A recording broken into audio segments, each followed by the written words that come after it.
새마을금고에 또 복면강도가 들었었는데 어제 일어났던 일입니다. 네, 그렇습니다. 어제 점심시간입니다. 경북 영주에 있는 한 새마을금고였다고 하고요.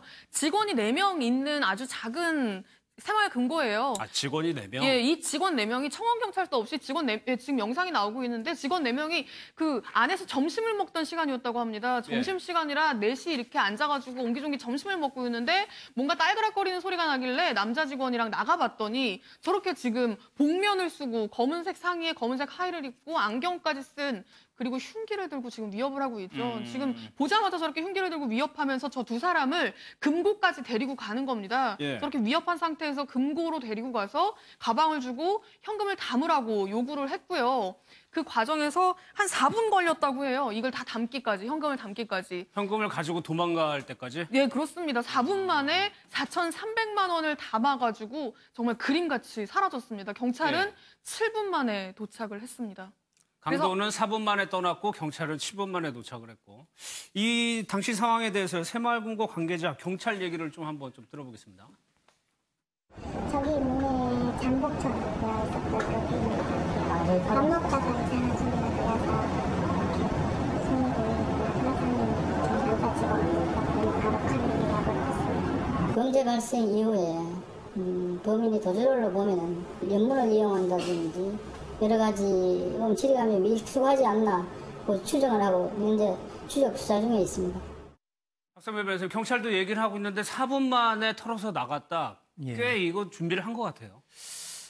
이걸 제대로 알지 못하면 저렇게 주도 면밀하게 과감하게 행동을 못하죠. 그래서 지금 미리 12시 23분에 금고에 침입해 있다가 사람이 4명이 나타나니까 그 사람들을 위협하고 금고로 끌고 가서 돈을 가져갔다는 거거든요. 사실 빨리 잡는 게 마땅했었는데 경찰이 다소 늦은 감은 있습니다. 그런데 이 경찰 근무라는 게 파출소 근무가 원래 순찰차가 3대가 운영되는데 2인 1조로 움직입니다. 그리고 나머지 경찰관들은 도보 순찰을 하거나 손해 근무를 하게 되는데 이 경찰이 확인한 바에 따르면은 지령실과 그 현장 경찰관 간의 통화 내역이라든지 신고 내역은 다 들어오기 때문에 이미 이 순찰차라든지 다른 도보 순찰하는 분들은 아주 멀리 있었던 것 같아요. 그래서 코드 제로, 이건 현행범이기 때문에 가장 급박하게 나가야 되는 코드 제로 발령이 났었음에도 불구하고 7분 만에 왔다는 건 좀 늦은 감이 있습니다. 거리 자체가 좀 멀리 떨어져 있을 거다. 그러니까 경찰도 물론 책임을 어느 정도 부담해야 되겠지만 경찰 탓만 하기에는 이분이 너무 빨리 훔쳐서 달아난 게 사실이에요. 그만큼 아니 그리고 거기다가 지금 저 새마을금고하고 파출소하고 불과 100m밖에 거리가 안 떨어져 있다고 그러거든요. 그럼에도 불구하고 이렇게 했다는 건 이 사람이 내가 단시간 내에 훔쳐서 달아날 자신이 있었다는 거거든요. 그래서 이 사람은 이 새마을금고와 뭔가 연관이 있거나 이 지역 내 사람일 거라는 강력한 추정을 하게 하는 거죠.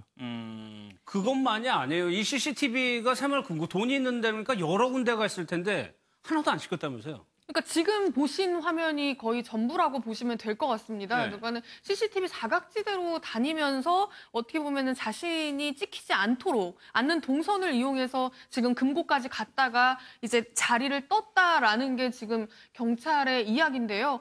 지금 뒷문으로 일단 왔고요. 아까 잠깐 나왔는데 그 이렇게 뒤편에 주차장하고 바로 통하는 통로가 있다고 합니다.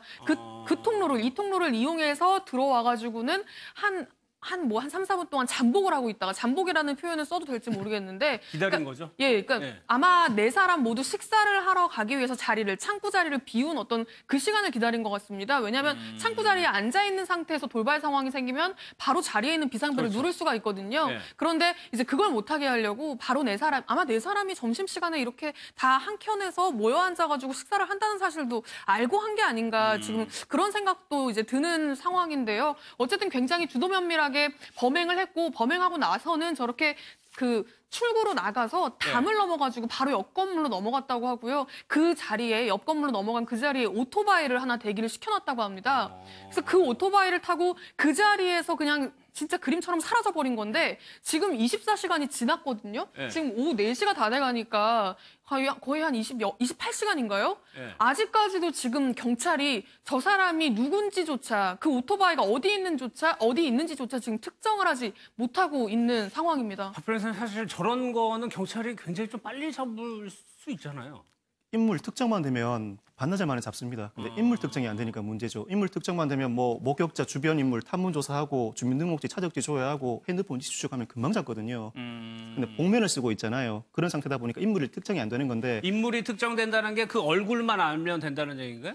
얼굴만 알면 된다는 게 아니라 그 사람의 신원을 확인을 해야 되는데 일단은 복면을 쓰고 있고 자료가 남아있지 않다 보니까 인물 특정이 지금 쉽지 않은 건데 아직은 모릅니다. 이 지역에 오래 근무하신 형사들 같은 경우에는 관내 유사한 사례가 있으면 이 사람들 프로파일링도 해둘 뿐만 아니라 본인 스스로도 기억을 하는데 이러한 범죄를 저지른 사람들 그리고 이러한 유사한 범죄를 저지른 사람들에 대해서 추정해 나가다 보면 이 사람의 각 사람들의 행적을 추정해 나가다 보면 미심쩍은 행적을 보이는 사람들이 있어요. 이 시간대에 여기 있었을 법한 사람. 그래서 신원 특정을 지금 당장은 못하지만 조만간에 할 가능성도 더러 있습니다.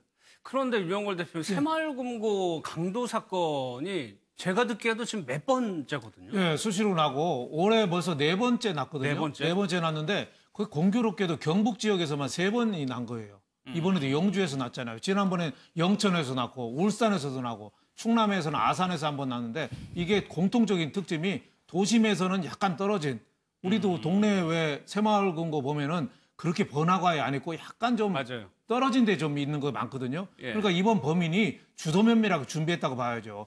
경찰이 파출소가 그 시간에 아마 순찰 가는 시간이라 비었다는 것까지 다 알았을 수도 있고 예. 새마을금고 직원은 그 시간에 점심시간이니까 모여서 밥 먹는다는 것까지도 알고 그래서 오토바이도 숨겨놓고 그 시간에 그 지하로 내려가서 옆 교회 담을 넘어서 오토바이를 타고 갔으니까 자동차는 CCTV가 바로 따라가지만 오토바이는 잘 못 따라가거든요. 그리고 또 이번에 새마을금고도 문제가 많은 거예요.